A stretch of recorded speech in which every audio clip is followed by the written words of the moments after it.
Mesdames et messieurs, je vous demande de bien vouloir excuser mon retard, qui est dû à la longueur du dialogue que je viens d'avoir avec M. Poutine. Alors, y a-t-il des questions? Allez-y. Oui, allez.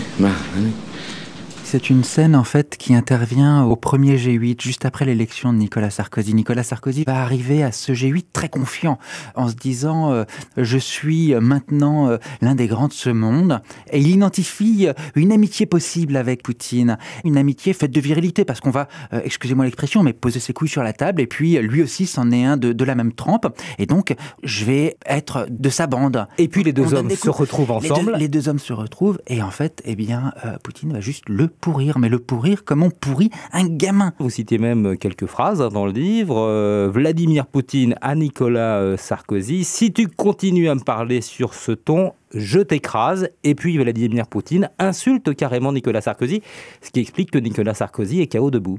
Voilà. C'est ce qui va donner une séquence sur YouTube, parce que dans la foulée, il y a une conférence de presse qui est évidemment filmée, et on retrouve un Nicolas Sarkozy complètement hagard, KO debout, blême, qui se retrouve zozoté pratiquement devant les journalistes.